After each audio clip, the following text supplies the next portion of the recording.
now want to introduce you to Achim. Achim Lutter is the owner and CEO of a major producer of technical fibers. The thing that we haven't actually known each other for a long time, but when we met, what was very clear was that Achim has had this development in Russia where he has seen an opportunity. He has had the courage to go about making that opportunity happen. And as with all business environments, it hasn't been a straight line. So I think as he talks to us today, listen for how he has created his leadership style and how he's been able to go through these crucible experiences and come out as strong a leader as he is. So Achim, if you'd like to come on up, all yours.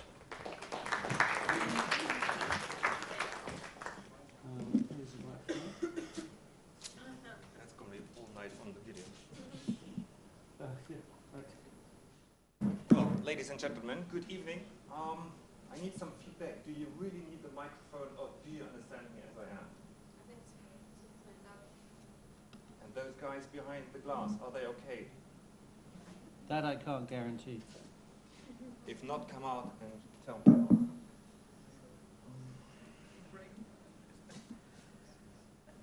Okay, here you go. Do you know, sorry about this. You shouldn't use an old guy for audio visuals.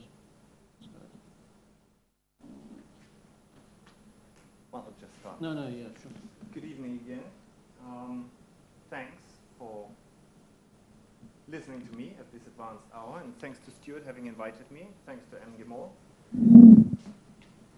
30 years ago, I was having my very first lecture in university myself in Germany at the Technical University in Darmstadt.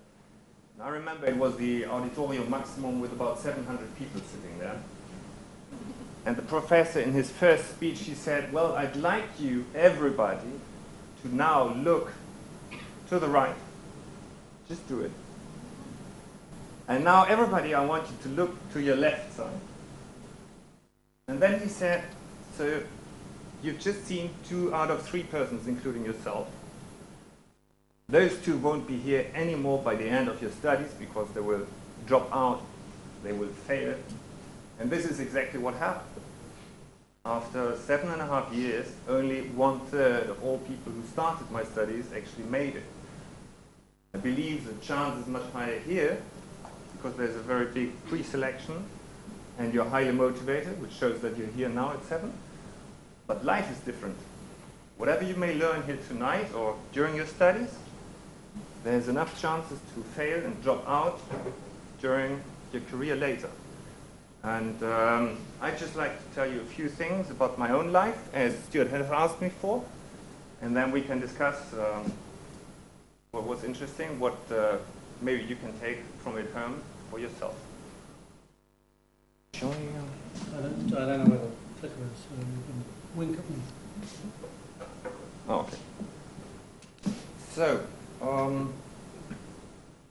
after 2 years of Navy, I was studying mechanical engineering and economics, a double study. And it was basically impossible to do both at the same time, so we had groups and we would help and teach each other, because one would go to that lecture, the other to the other, and then at night we would sit and tell each other.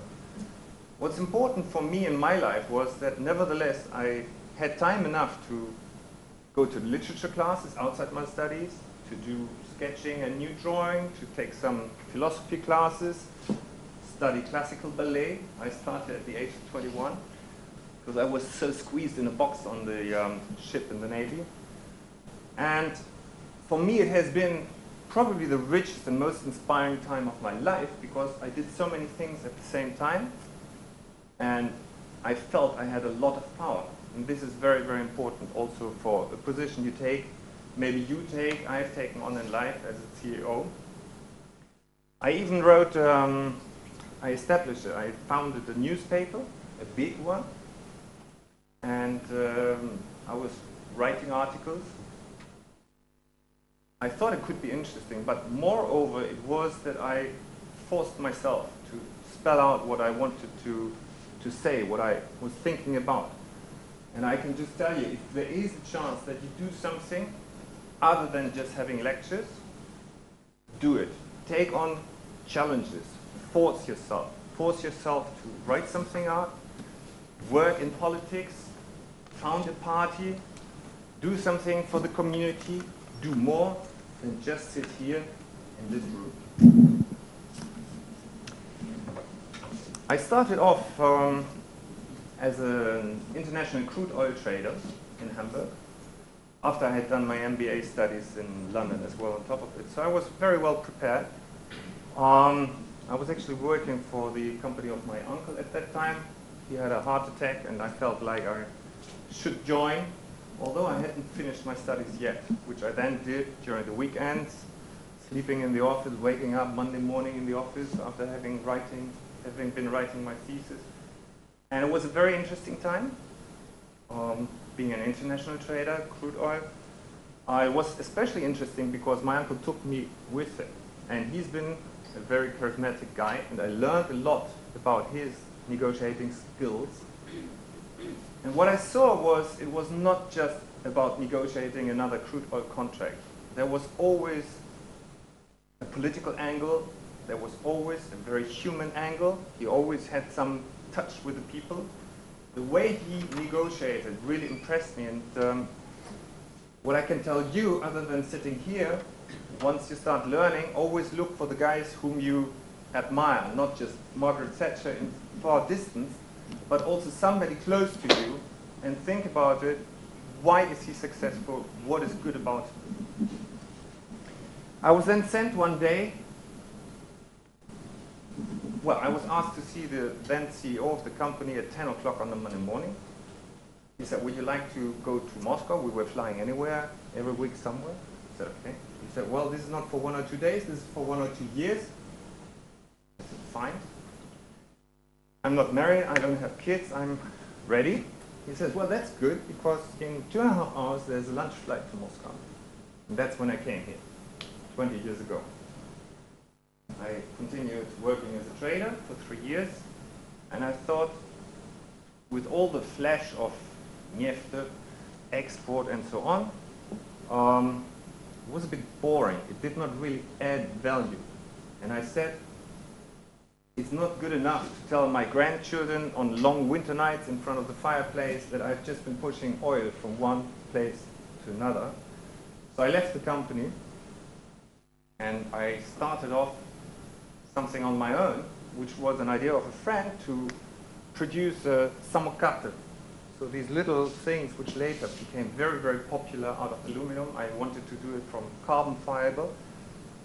And I was negotiating with the military complex in Dubna, but they didn't understand the concept of an entrepreneur just starting small. They wanted me to pay the bills for I don't know how many hundred people for the last months, and electricity and God knows what. It didn't really happen. At the same time, I had a friend who was working as a consultant at Bain, talking to his friends. He was American, here from Russia, and he always said, I want to do a management buyout of a company together with an investment fund, but he had no clue.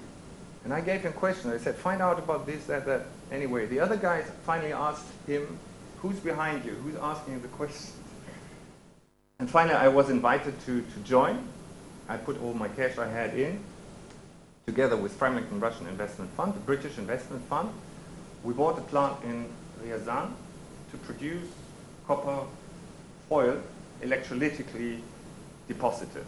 So basically a metallurgical plant, chemical metallurgical plant, which was bankrupt, standing still, 160 people at home, no job, no food. Well, a little bit of food from the Dutch, but no money. And we started it off, employed the people, and it was probably the biggest moment of my life, because I knew I wanted to become a director of a plant and produce something. But actually to run it myself, to be a part owner of it, was just great. I mean, I dropped everything and I just went for it. And 3 years we did turnaround management. We actually brought it into profit zone, but in between everything went wrong. It was still after Soviet times. There was only one single client to that plant who went bankrupt. We thought of a new product. We invented something from electronics to the car industry. That company made a huge order. We produced for 3 months, and then they were confiscated, the plant, by the tax authority. Meanwhile, technically, 1,000 things went wrong. We didn't have enough cash. The investment fund got on money all the time. I basically didn't sleep for 3 years because I was so worried. And I was especially worried because I had taken on money from other people to make this happen, and I felt really responsible. And I feel really bad because it didn't work out immediately. And they always said, why? You're doing fine. Well, we're making losses, we don't have cash. Yes, but you're on the right track. You're honest, you're right there. You're doing the good steps, and it will all happen. So they really reinforced us. But in the end, what happened is I had invented a new product for the German market, for a new industry, roofing. We drove the plant into the profit zone. And that's the moment when the mafia came in and said, you're out. We were invited to a board meeting, and they simply said, you're not the owners anymore. Leave by the gate and never come back. The problem was that we had to trust them because we knew the guys who had been behind, because they had been so far our creature. And my Russian partners were extremely afraid of them. I was probably much less. I was finally the guy who didn't speak Russian at that time, who was negotiating with the mafia about how much we had to pay every month. But they were really, long leather coats, scar face, I mean, really bad guys like in a picture book. They do exist, and we had them right there. So, out we were. They took everything, what I had. I had no more money. The only thing which sticks in a situation like that with you is your debts. They will not take them away. I had given a personal bank guarantee in Hamburg to Warburg Bank, and that stayed with me. So I was not only deprived of all the money I had, but I was actually at a minus at that point. And I couldn't believe it. I really could not believe it. And I couldn't pay my rent anymore. I had to leave my apartment. I had to find a small apartment. My partners were chased by the mafia, and they tried to put a criminal case against them. And it basically took me 2 years to come to terms with myself, to understand what had happened to me. And I was thinking about a lot of wild plans, what to do, to leave for South America, make money, come back, pay everybody back. But it was really, really difficult. At the same time, we did 2 things. We went to court, which was absolutely useless, because they were bribed. We lost in Ryazan 2 times. We went to the higher court in Bryansk. They didn't spell out law. They just said it has to be overseen again. Back to Ryazan. We lost. Back to Bryansk. Again back, 3rd time. This time I said, okay, Bryansk, please, we're right. Speak that we are right. I was at that time actually asking friends to get some money to bribe Bryansk for the right case. I was ready to put up money for that. Everything was ready. In the evening at 5 they called us, come tomorrow 10:30 with the money, because at 10 you will have what you need. Next morning, 3 totally different judges were on the panel. They had no clue what it was about. The judgment was taken was outrageous, nothing to do with the case. They had received a call at 6 in the evening. They had changed the team, and we lost. When we then went to Moscow for the highest federal court, they said, well, $500,000 on the table, and then we can open and talk. It was all very bad. I mean, it was really bad. And I went on fighting. I went to the team of Chubais. I was in the White House a couple of times to meet the deputy there. I went to see the KGB, well then FSB. I was a couple of times in Lubyanka to speak with them. They required that they would be asked by the British MI5, the equivalent for the FSB, to be helpful. I went to the MI5. They said, well, we will ask them, but you write up what we should write to the FSB. So I'm finding myself at home thinking, so what does the MI5 write to the FSB? And I had to write it up and give it to them. But in the end, they said they needed a seat on the board of the investment fund by an officer from the FSB. That's when the British foreign state said, we don't allow that to happen, and then so I had no support from them as well. This process went on for about 1.5 years, and during that time I started a very small business because I had no money. So I was with the old industry, copper foil for the printed circuit boards, trying and actually successfully started a business importing materials from Germany to Russia. I found myself carrying little boxes of high-sensitive film materials to the Bieloruski Vokzal at 9:25 in the evening, and convincing the lady on the train to take it with her, and then somebody would pick it up in the morning in Minsk or wherever.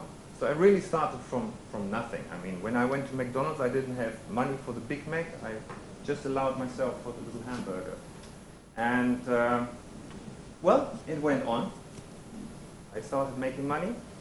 And then I was asked to also supply equipment. And then a year later, I built the first printed circuit plant of latest high-tech in Europe here in Russia, in Cheboksary, another one in Ryazan actually.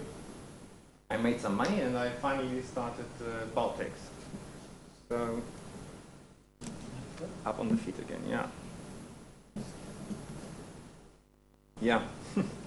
Oh my God, if you exist up there, you made a mistake. Because I had come to Russia with a good will.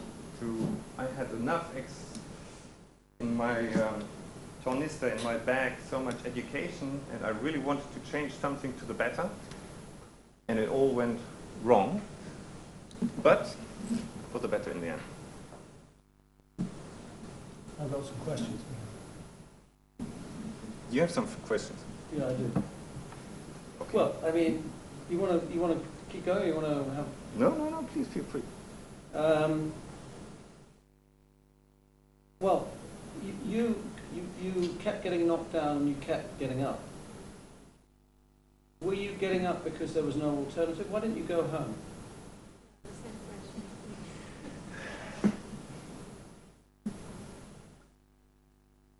Different feelings. I mean, I didn't want to take the shame.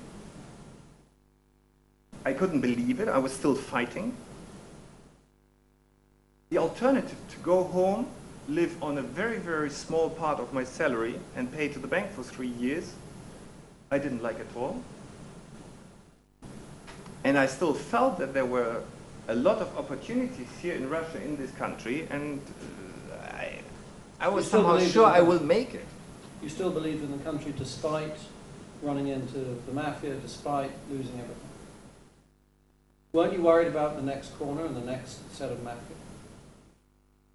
I'm still very worried every day, for sure. And you will see it later. Yes, I'm always worried. But now I'm more attentive. I mean, there were some mistakes we had made, and hopefully I will not repeat them. Okay. But clearly I didn't want to give up. I really believed that finally somebody will help me. I mean, I saw Mr. Chaika together with the, you mentioned Thatcher, Lord Howe, his deputy, was actually chairman of the investment fund. So together with this guy who had been also the, as I said, deputy prime minister, I went to several people here in Moscow, and there was always hope. There was always hope. And by the time this whole thing didn't work out, I had established a new business. But you'd established a new business. Despite the fact that all this other stuff had gone on, you still had it in you. And that's, I'm sorry, but that's the point that I'm sure it's obvious to everybody, but that's the point that I'd make, is that you had the courage and the determination that despite the fact it had all gone against you, you make it sound so easy. But it's the odds were against you. You were in a foreign country, and you were still prepared to take that bet. So, anyways, don't let me interrupt your flow. Yeah, I mean, my family, my parents, my father always said, "Boy, come home to Hamburg. You will make it here."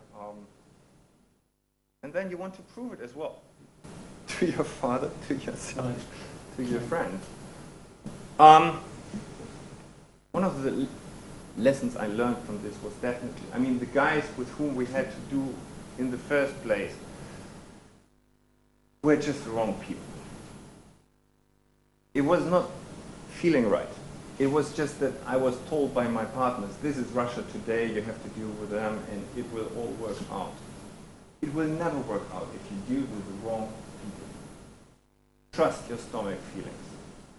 I have never done things again with people where I feel it's totally wrong, or I have let it go bust on the first opportunity that they prove right on my wrong feelings. Another thing, do the right things and do them right. Don't use cliché. For the foreigners who are now listening later on YouTube, cliché is the group, the organization you pay money to, and supposedly they shelter you from the bad. It was actually part of the cliché who took over my plant. Don't do tricky business. Don't have offshore companies, offshore accounts and all that. Just don't do it. It's possible to do it differently. Not only in the rest of the world, but it's also possible in Russia. And I'm the living proof of it for the last 12 years, for sure. Don't bribe anybody. Okay, it limits your business. You probably will not have contracts from the government companies. You probably will not have contracts from Gazprom, Lukoil, and the other guys. But there's enough other business. We've been growing by 45% per year, successfully, without doing this type of business. And my strongest competitors in business, who left the niches where we had been growing in, and they did the before mentioned business with those clients, they said to me, how can you grow? There is no margin in the business you're doing. Yes, maybe it's not as big margins, but it's enough if you do it right.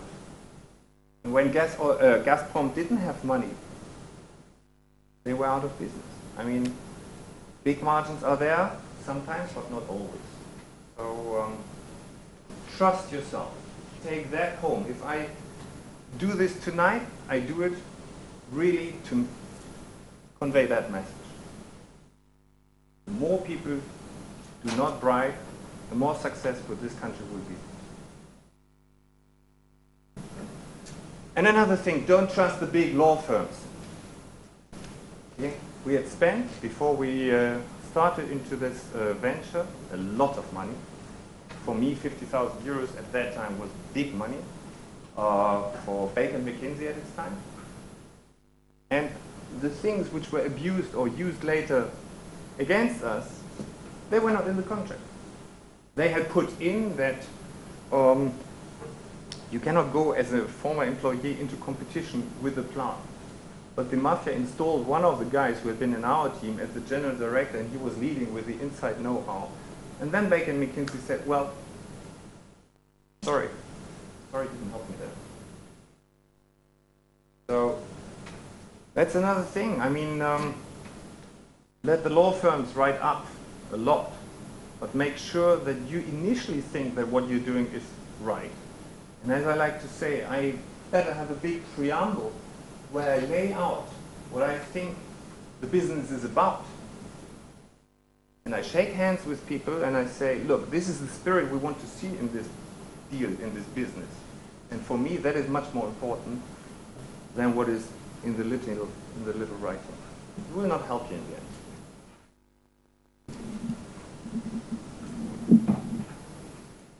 the end. So, Stuart Arthur were the crucibles, the situations where I lost everything. I can tell you the years later, year after year, something happened, and I thought, we've lost it all again. A few years later, we had grown already tremendously. Our main client says, in peak season, we do not need your product anymore. They simply wanted to squeeze us out, or take us over, or get lower prices. I don't know, they just stopped taking. What would you do in a situation like that? What was you had a contract based on what terms? Was there a contract? There was a frame contract. It was not a watertight contract. There was a program, there was a schedule of delivery. The contract was not strong enough. But you just said that the legal document wouldn't save you. Yeah. So even... It didn't. No, right, but I mean, so at the end of the day, it helps, but it wouldn't, even if you'd had a strong contract, it wouldn't. It was not strong at that time. There are 50 people, so another 49 want to say something. What would you do? New clients. I know it is difficult to find new clients, but at least some portion of the product that we have sell in order to raise some funds. And if later it will help you to find new clients, and at least to sell the product because it stays on your, it just stays on your territory on your. In the warehouse. Yeah. It won't gain any profit. Profit would be nice in a situation like that. You don't have any cash flow if your main client doesn't pay, doesn't take the product. You don't know how to pay the salaries. You don't know how to pay the taxes. You don't know how to pay the bills for the raw material you took a month ago. You're belly up, basically. You're just about to go bankrupt. Find new clients. It takes time, but it's the right thing to do. What else? I guess if you were saying you thought that maybe they wanted something, that the issue actually wasn't that they don't need your product, but that they are playing some sort of other game. And I guess if you're working on the presumption that you are working with people whom you, at some sort of basic level, trust, you could always try and sit them down and ask them what it is that they really want and try and maybe come to some sort of compromise. Very good thinking. I think that is the process to look for, to look out to customer requirements contract. It's a very important job. You should do it at the same time at work. Because in any case, it's not very correct to have one big client. Because nevertheless, it can happen that sometimes you'll discover that this client is it is not possible for these clients to pay more. Talking that you need to do this work at the same time. Of course, it's not a very difficult process, but it's not. That is never ending. You can do only in this way, and maybe the hardest way to do, but you have no reason to do it other. Any other suggestions?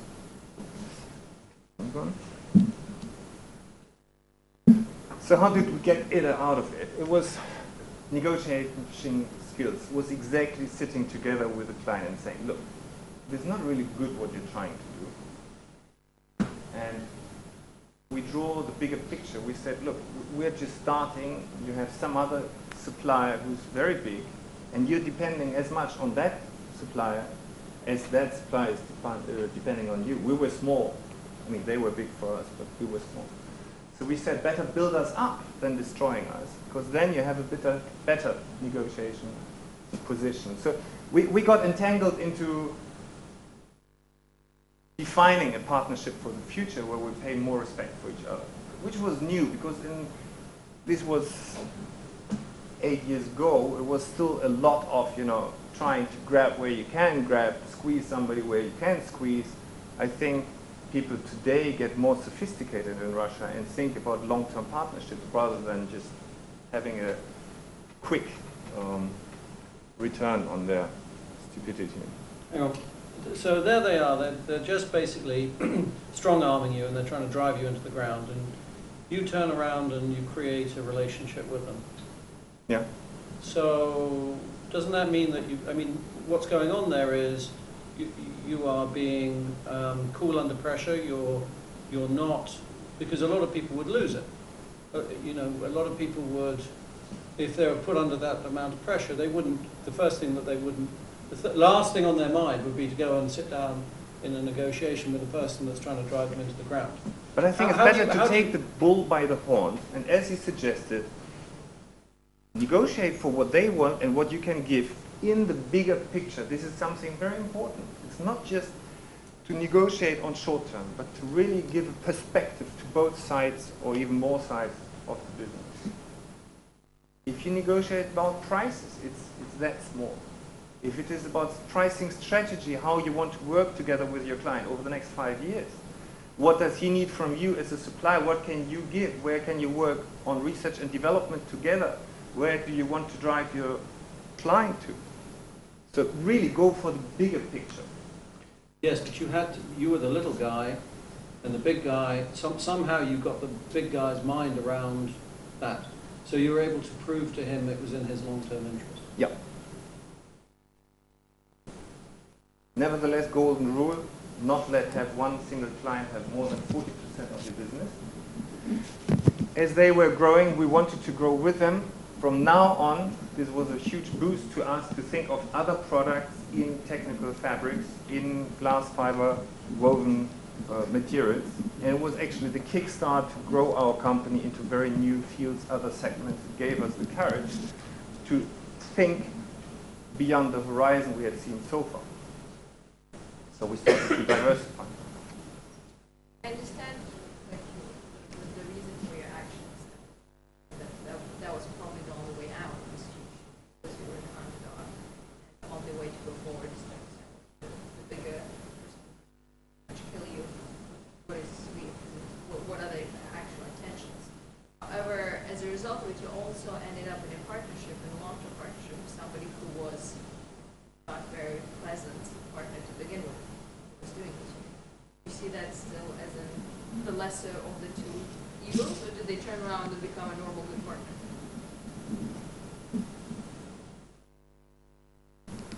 It's about relationship with people. The CEO of that company became a friend of mine. We later tried to make a very, very huge investment as a joint venture with an American company. We used to walk for hours through a little park and thinking together how to do it and what could be for and what against, because we both didn't have time during the daytime to have this brainstorming. So, well, yes, if it's a really bad guy, you go away from that for the future. But he was just trying to test us. Yeah? And I found out that he was smart to engage again with us on the bigger picture. And vice versa. So we've been going a long way after that. And sometimes, I can tell you, in life it's good to not give up and stand up against it. And that's how you earn your degree. That's how you receive respect. So I just going to, you know, when I worked for Deripaska, and I had a boss, and every day, I would fight that boss, and she's going to come and talk to you. This is Olga. And I'd fight her about 20 different things. And honestly, it was exhausting. But at the end of the process, because I had taken a strong position and had not, you know, been emotional about it, just said, right, that it created a very strong relationship. And I'm sure the same is going on here. And business is just the interaction of people. I don't know if you, you know, this is what I've said. I mean, business, yes, there are other dynamics and everything, but at the end of the day, it's two people making a decision. I mean, you're trying to learn something, how to become a great CEO. I try to tell you, other than sit here, learn something about dancing, literature, or whatever. Grow your personality and widen your own horizons, because that gives you the opportunity to then get engaged with other interesting people. Because CEOs, by virtue, are the more interesting people. And you can only have success in a situation like that if the other guy sees the sparkle in your eyes and starts saying, I still want to do something with this guy for the bigger future. Well, the year after, our main supplier of glass fiber, who was based on the other side of the road, that's why we had taken our place to open this textile plant we have, was taken over by, well, was bought by Saint-Gobain, one of the huge worldwide companies, Saint-Gobain Glass, in this case, glass fiber. And after they had taken over, by the end of the year, they said, by the way, all this type of business prices are way too low. Now we're going to insist on our pricing policy. Once the end over, end of the contract, prices will be 50%.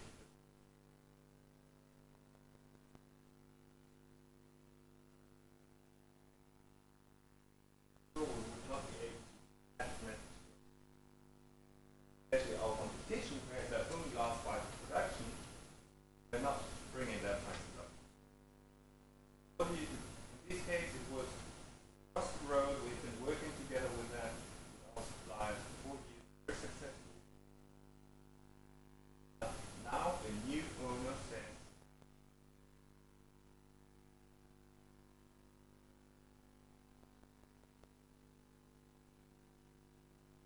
what? No. The answer is no. We really tried to talk.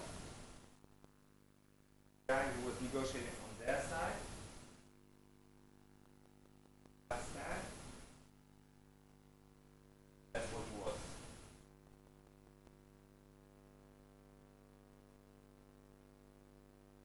All my negotiations. Others.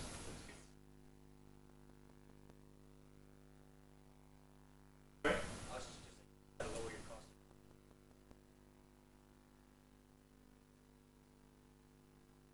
Yes, yes, you always have to look like where can you increase efficiency, productivity, cost every day. You have to just fully agree.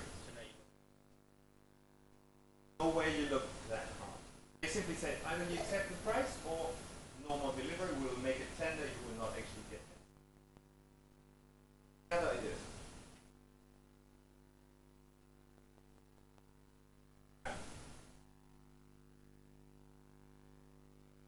We actually saw it coming. We saw the arrogance of people already in October, not just beginning of. And I went to China. First time in my life. That time for me it was like going to the North Pole, something really. Today it's more normal to fly to China and buy it. For you guys, young guys, it's very natural. At that time it was really an adventure. I went there and I bought the material, I made a contract, it was great negotiations with the CEO of that Chinese company who became the world's biggest glass fiber producer 2 years later. Very small then. The guy was great. And I went together with a German guy who was supplying equipment to him. And first day I was sitting with my German, whom I had also bought some machines from, in the negotiation. I could see how the Chinese was just stripping his supply. The guy became like smaller, smaller, smaller. In the evening I said, well, do you make any money on this contract? I just showed him that he was winning. But I could see how tough the Chinese were negotiating. The next day was the supplier to me, and I thought like, okay, I've seen how you negotiate. I can do that. But he was a big guy. There was a long table, 10 people on one side, me alone on the other side. And went to the whiteboard and wrote down for all the products. And he said to me, why don't you write down the prices you want to see? I put down the prices, and then next column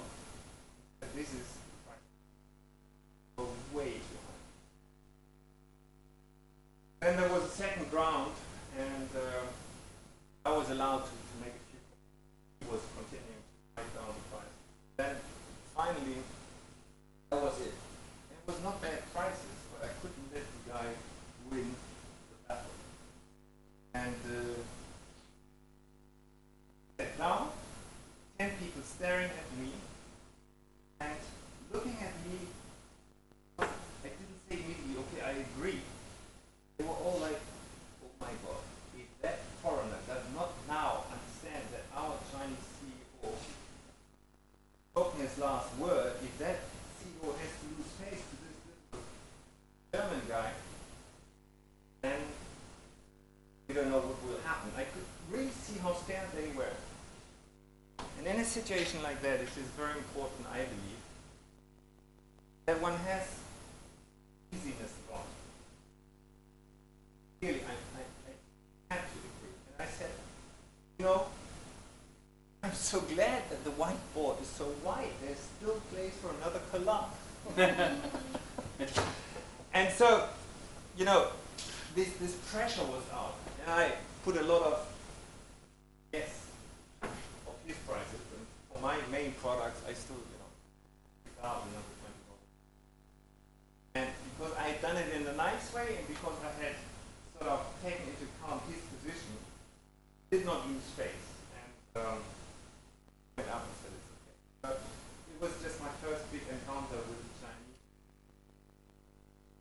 And they have become a very big company and a very good business with them, although we've also had trouble. So from now on, we have one container from China coming into our little plant. I'm just passing by our suppliers from the other side of the road who not sold everything they had. In 35–40% customer of theirs before. They lost it all. I bought early from China. They were stocking up their goods. They didn't know where to put it anymore. They didn't have cash. They didn't know where and how to pay the salaries. So they could ask another company in Paris, but they were very reluctant. And I was invited to Ashley in the forest. A lot of vodka, and finally, listen guys, we have to come together, we're neighbors, and the Russians were much more open in negotiating. At the same time, the pipeline from China was full of poison. And out there have been some changes in production in China. We received one container after the other.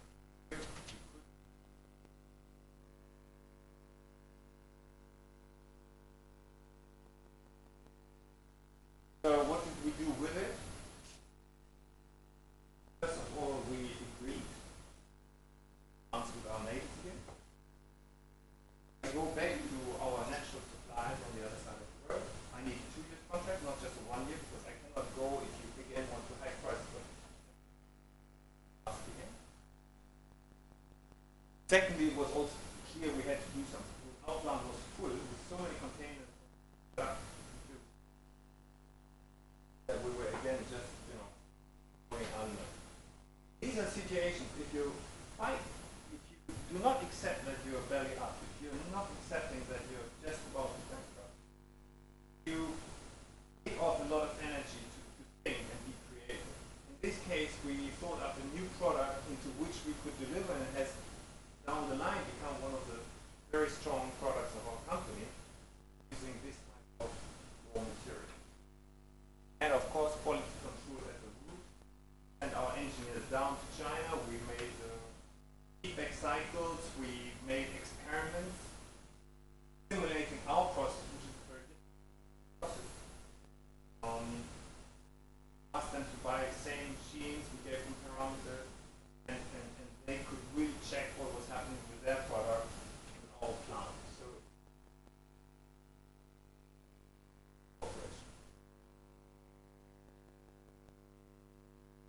yeah. We now have 2 suppliers.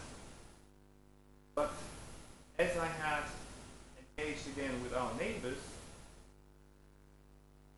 I was taking a lot of material from them at preferred prices because we took big volume with contract. After 1 year, the CEO, Arnaud, comes to Moscow, has dinner with me, tells me, My lawyer is telling me we don't have a contract with you anymore. After 1 year. Because in a year when the glass fiber market around the world was really tight, what we needed was very special. There was no way 2 weeks before Christmas that we could go out and buy it anywhere. We were just about to go bankrupt. So he said, if after 3 weeks you still want to buy from us product, $1.5 million is the price.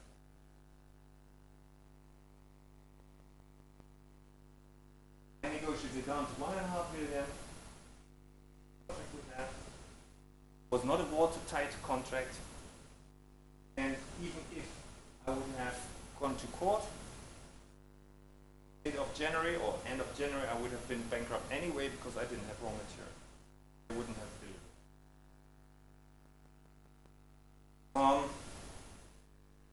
This guy then became the CEO of the Corning glass fiber, a big company from America, with furnaces around the world. We actually bought the furnace from the French later. They are now my new supplier, so I have the same guy again.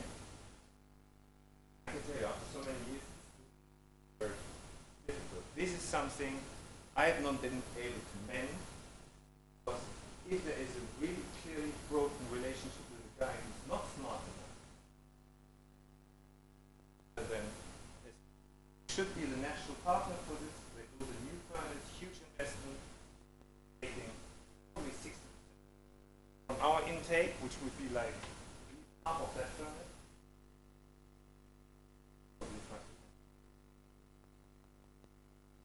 That's a lose-lose situation. Nothing we can do. So to introduce the company I'm running, BauTex, they consume 20,000 tons. We have 600 employees. This is 2011. We bought a plant in Poland, turnover 35 million euros, 5% growth. That year we did ISO certification, which was a big step for us because we didn't buy. We went through the process and we learned a lot from that. It's great to do things like that. And we acquired a plant in the equipment of the plant. So what's going to be happening this year? We're going to increase turnover. We're actually increasing margins. We'll introduce financial standards in our bookkeeping. We're building up. We're introducing new materials in the Russian market, which didn't exist, and our clients need presses to use our material instead of composite material for glass fiber and resin. The investment is so big that we do it and then we press it for our clients. Once they like it, they can go to the bank and buy themselves a press. Then we develop the market for our clients. We have a huge re-engineering offensive. After 10 years, several products 5 years. We're not just doing what others have been doing better before. We now want to pioneer the market together with our clients. What do they want to see products looking like in 5 years or 10 years? Together we've had quality feedback cycles and totally reinventing products.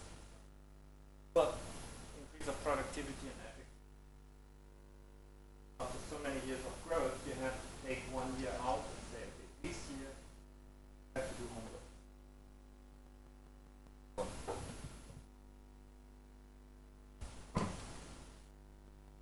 Well, growth in numbers. Go ahead.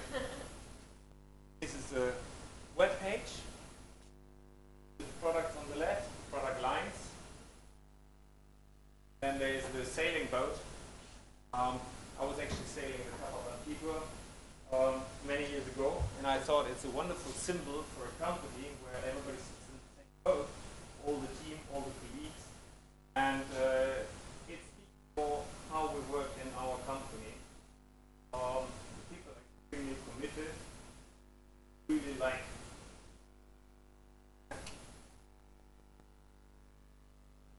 This is a small weaving room where you see different looms. Okay. the plant,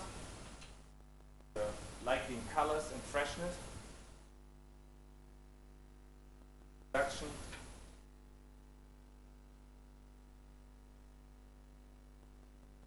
Okay. This so far has been the story. If you have any questions, please. Some people are sleeping already.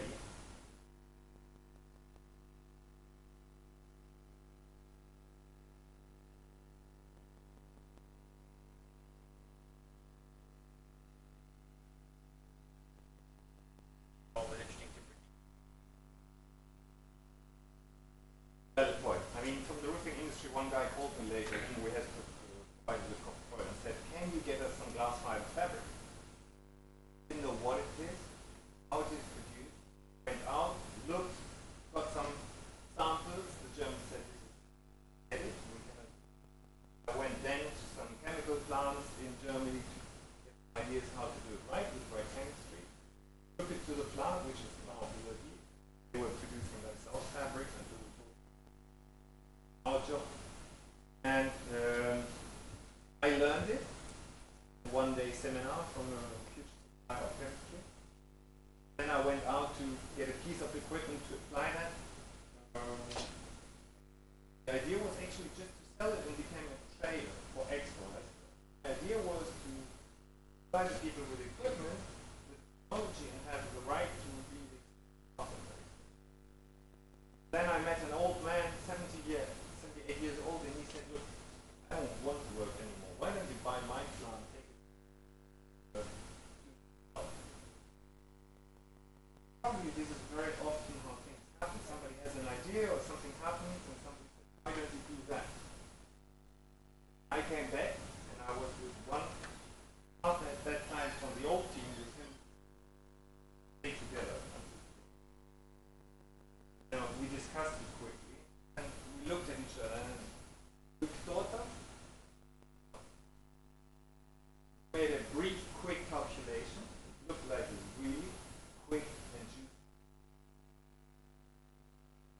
Now for some equipment. Even before. Oh.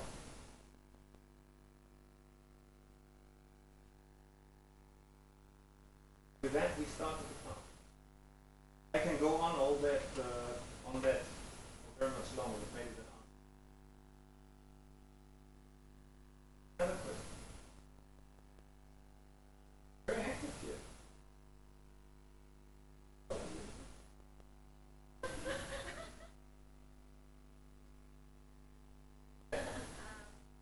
This CEO that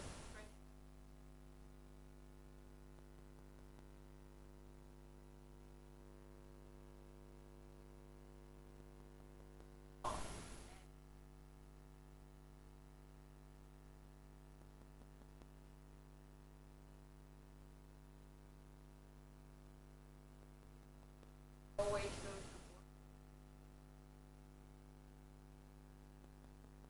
it is a lose-lose for both of you.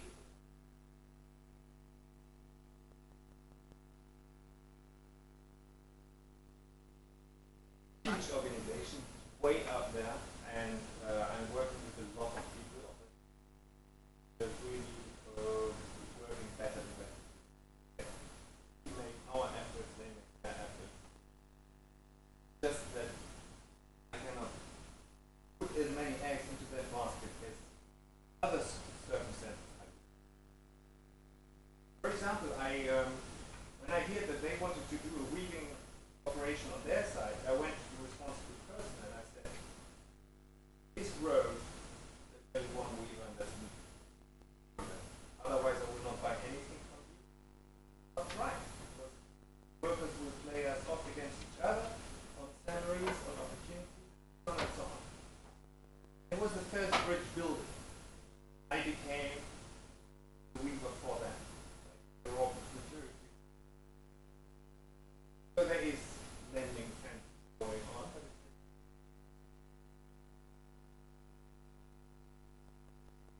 You've been talking some time alone in there, or the people who were with you? Like, because it sounded more like a pretty lonesome road on up there. But I guess it must have had some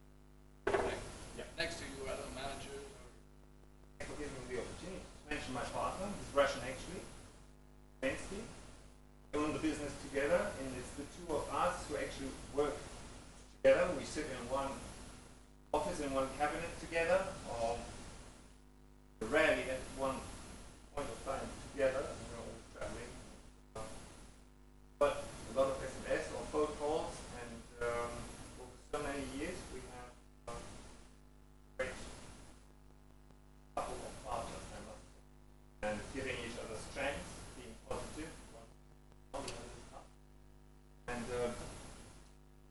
we're very different. When you look at us, I mean, just physically, we're totally different. But he is extremely smart, intelligent, master of check, player. That's so great to have the right partner with whom you can balance the thoughts. And it is actually always that you have to change position against each other, because if you talk about how to behave, what is the next step, you have to look at the pros and contras, or at the alternatives. And we are not like, this is that type and that is that type. In the center of our discussions is always like, what is the better way? What is the better next step? What do we still have to think of? What could happen? Like in a chess game. This is something I wanted to say later anyway. Whatever happens, whatever negotiations you have, think first. Think all the opportunities through. How to act and how to do that very well. And never clear like who's taking which side until we've ever formed a good pattern of. And this partnership has been working extremely well because we respect each other. Very, very. One guy between us says something, it has meaning, it has weight. And I have another position, or he has another position, or we give the reasoning. Ego between us cannot stand between us. We don't allow each other that. No emotion. Arguments have to be strong. And if I feel that he's better in his argument, I have no problem to step onto his side and say, okay, let's do it this way. I'm saying for any boardroom, for any team, always be ready to give up your position because the other has a stronger point. Emotions out, leave egos out. Don't envy somebody for a better idea. Be happy that somebody in the team has a better idea and stand behind him and support him. I think this is one of the biggest achievements of a good CEO. Step back, let the good idea be in the center, not the guy who's always talking. Be the guy who's silent. Listen to others. So there's a team, there's a partner, there are other people who know much more and much better about what they are doing than you do. But you're supposed to motivate them, find out where we are going together, support them, but not be the number one who tells everybody what to do. Your team, they know it much better than you know. You just have to look from a different angle, from a bird's perspective, from experience, from your background, give it a different spin, back to the people, make them strong. I mean, people in any meeting and say, this is what we're going to do. He has said, so we do.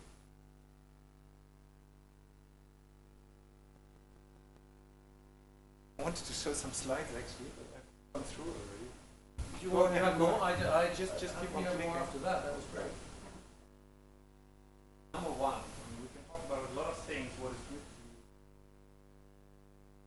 One is to do your homework.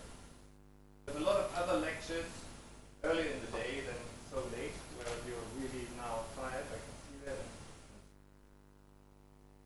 All those things which you're learning, they have to be right. The skills have to be there. You have to do right. You have to have the right people. You have R&D right, your production, marketing, human resources. We're not talking about that tonight. You have to have discipline, monitor that all is in place. I was talking about choosing the right partner. Everything is nothing, nothing is everything if with the right partner. Handle your partner with greatest trust, total respect. Very careful. We've had once in 15 years a situation.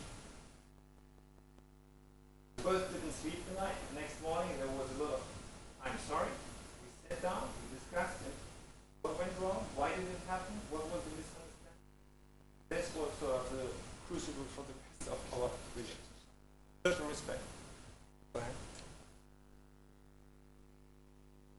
You can ask me ahead, like what do you think is the, why are you successful and what do you think is the most important thing? The strength. And strength comes from being bigger. Meaning, what you say is what you mean. Be real, makes you strong. It means you prepare for what you want to say and you're open. Openness, frankness, best argument. That's how you can convince people, not playing games. Sometimes when we have new buyers or new clients and we talk about prices at some stage, or how we play this, we're not a Bazari, we are not in Marrakesh. Let's try to find a good price which will take us further than you think, right from the beginning. Then we just marginal terms on volume, what we can search, other factors, important factors. So, trust builds from trueness. Trust is what you can give also to your clients and your suppliers. I try to think up a few other things which are important. Many things. I just picked out a few. Be always curious. Always ask questions. Rather use education use reports. Always be curious. Down to the details. Always not the guy who's flying high and has no clue about what's going on. As CEOs know the little details as well. Not on everything, but sometimes they put their nose in. It's important that you understand yourself what you're doing, and for that the other people respect you, because then you know what you're talking about, and for that they prepare themselves, because they know they can't just do something. So, ask like, why did things go well? Don't just say, oh, that's good, I like that. No, why did it happen that it went right? Find out why. Look from a more fundamental perspective. How can we copy that? How can we repeat it? Something went right in this process, why not in another? Where else can we apply? I sit with my partner, we very, very often think like us, ask each other, so what is the lesson we can take? What was wrong? Why? And then read out fundamentally what went wrong. Not just this guy didn't tell that guy. Something wrong with the mechanism. Change. Also a lot about communication. We're still a small company. We're dealing with big companies, I've mentioned earlier, and I remember I always see these people with their Blackberries, and whatever they write it at least to 10. Have a discussion with people like that, they all sit like, and they are listening to you, at the same time they're reading all these mails. Very boring. The thing is, what comes out is, they have no clue about what's going on. Because they just skip all these mails, because there are another 9 people who have also been copied in. Nobody actually reads it. Everybody reads everything.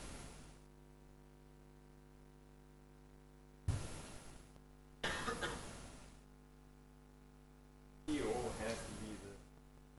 Yes, it's true. We have to start the next initiative and put it through. I just mentioned a few things. The engineering, reorganizing the matrix, re-empowering the manager. Probably you have lectures on that in other areas of the study. I'm just mentioning it because it's, yes, up to you that you have to think, what's the next generation we want to do? What's the next organizational challenge I want to bring to the company? Where do we want to take it? You have to formulate together with your team and make sure that it gets done. That also have to what the Americans call think. It was a little it was difficult for me to translate that into Russian and explain what it means. Partner at that time, like, I understand. We have to paint the moon pink. So we regularly sit together and we paint the moon pink. Meaning we're free to think about what could happen to our company. Where do we want to be in 1 year, in 2 years, in 3 years? Something further than that. And what are the new products? What are the markets? What is happening to the business model? Why do we think we will be successful further? What could we change? It's that you have to sit as a CEO, or in this case, as a manager, really feel that you let loose, there are no boundaries, there are no limits. That is painting the moon. No boundaries. Think anything.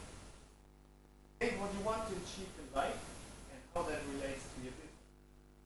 I mean, the people you're working with, the clients, the products, the processes, and so on. Always have our chief technologists with us. Whether it is really fuming in the room, a lot of fresh ideas come up. I think this is number one part of this video.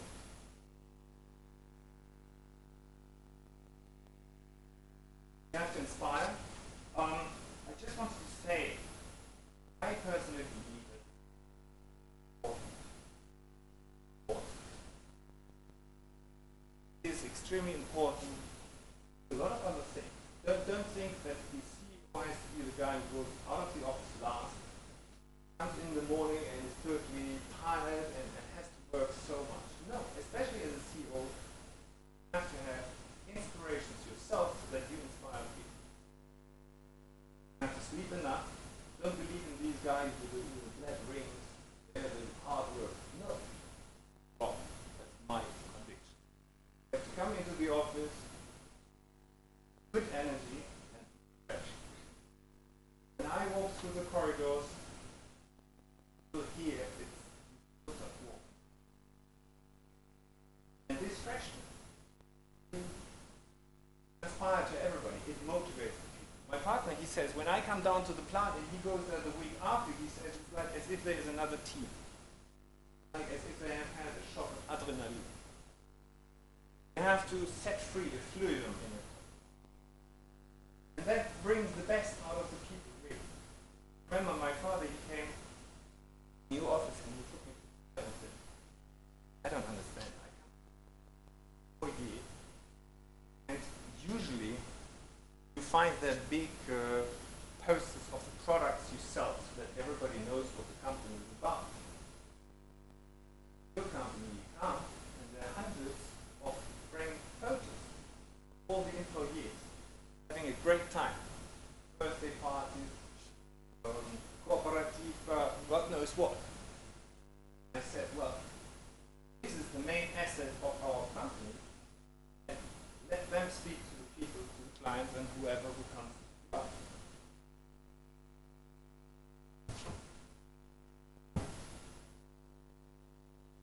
Another thing which I find is that as a CEO, basically there are two things. One, as we said, thinking of the strategies together. The other thing, build a team. That starts with an interview. You will see that you do a lot of interviews and it's probably absorbing a lot of your time.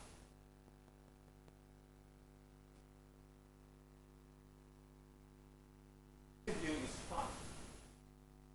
As a CEO, you don't go through all the skills anymore. Ask them, so what do you do? What are you good at? What is your personal edge? Why are you stronger than others? What do you do as sports? What are your interests, hobbies, whatever? Why do you think you're better? Why should I employ you? But it is also the other way around. Don't think that just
Probably as students you're asking yourself, so what can I do myself to be so good as later CEO should?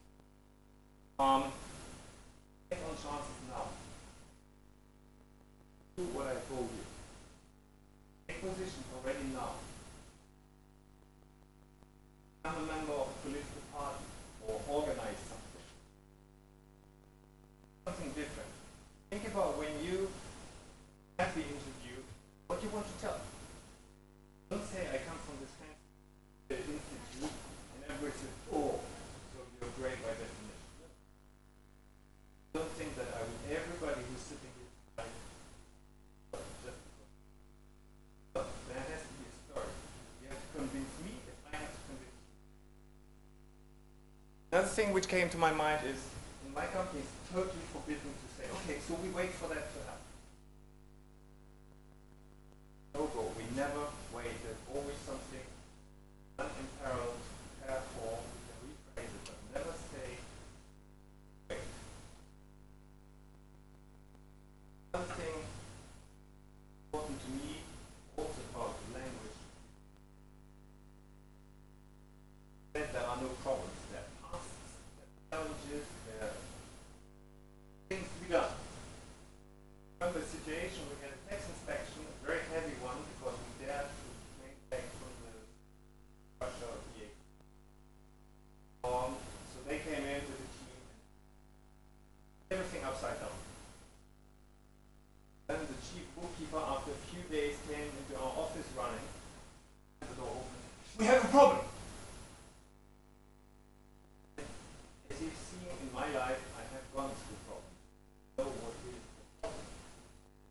The problem she had was she didn't have enough people to work, so she was running 12 hours a day because we had copies all the bookkeeping of that by a certain deadline to the test. I understood what the problem was. Never ever come running into my office again unless someone is in our office with machine guns and everybody head down.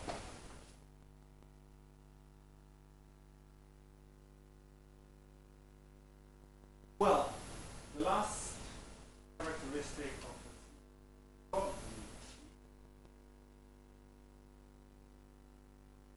you have to always what's going on. If you feel after several years of things going right, finally, or wrong and now right, finally you're in safe waters, right people, good products, and finally, that's the moment when you should all stand up. Something looming around the corner, for sure. You have to keep yourself and the team going, because exactly when you think things are going right, definitely something going wrong. You have to smell the fire first, correct? Right, that is just such a brilliant quote. So it could be a shift in the market, it could be a team of key people leaving, you setting up their own competitive shop. It could be a major client or supplier trying to squeeze you again, it could be a hostile takeover, or just another ordinary worldwide financial happening in 2008. When we smelled it in September 2008, we sat down. First of all, I was not nervous this time. I said, this time I'm not guilty. In all what had happened before, it was always my partner and me wrong. We had shown partners, clients, this time, 2008, I had nothing to do with it. I was actually laughing. I was saying that nobody can blame you for this. You all have to hold tight, survive, somehow and get out of it.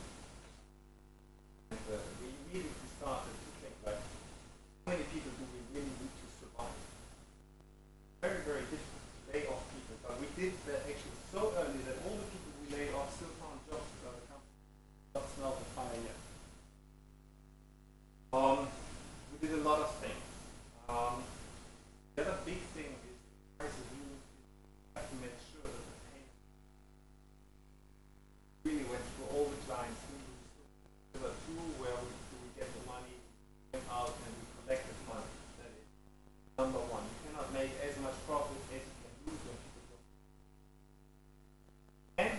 sure in highest crisis time that we pay back our credits. A good credit rating was another number one for us. I remember one bank our money which we had through their account, not for 1 day as usual, but for 7 days or more. And I said, look, I'm gonna call the central bank and they're gonna pull the license if you don't pay us on time. So somebody of the board of that bank came to me, picked it up, and said, you know, in these days, only wimps, only softies pay credits on time.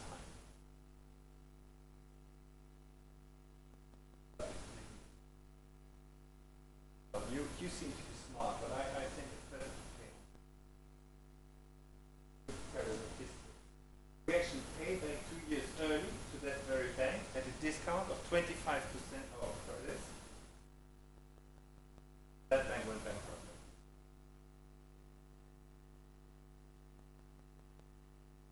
One more? I think we're nearly through. Yeah, I want to finish on a positive note. I told you how difficult it is. I can also one thing tell you, it's great. It's great to work in Russia. I've had great experiences as well. I have had more trouble other than the market safety. Other than that, I've had more trouble with big foreign companies than with Russians. And I must say, especially during crisis, we would call each other and say, look, I have to pay back this chunk of money. Can you pay me a little bit earlier? I help you the next day, and so on. It was a great, great time in crisis for people in Russia to work together. Big interest, I'm happy to work here. Have a lot of fun. And but to finish on a positive note, in general, I call it no one grants you a chance. You grab it, and then you have to be fast. That's probably another and very important. When you see an opportunity, don't analyze it for another year, and then you start diligent and another team. By the time you take a decision, you want to do it. You have an idea, quick calculation, trust and quick due diligence. Make sure that you trust the people you want to do this with. Get some friends from your networking, some people crucial in that industry. Consult with them, get the right feeling, go for it. Main thing for me in life is where you go, you make it. Make it.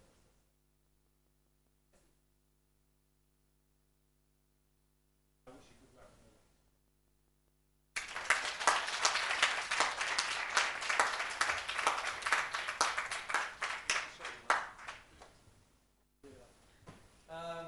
Well, I mean, if you wanted to really get off to a flying start, I don't know how we're going to find somebody that's going to beat that as a lecture, frankly. Honestly, you hit all the keynotes that I could have possibly hoped for. I think you're a perfect example of positivity, integrity, courage, vision. And, you know, there's a book that I read recently called The Rebounders. It's about, you know, there are the guys that get knocked down and don't stand up, and there are the guys that have the courage and strength to stand up. And I think that you perfectly spoke about that today. So thank you very much. And I really think that if, you know, I've got some notes. I hope you've taken some notes as well, and I'll publish them up on my page. But I think this was really a fantastic, fantastic start. So thank you very much again.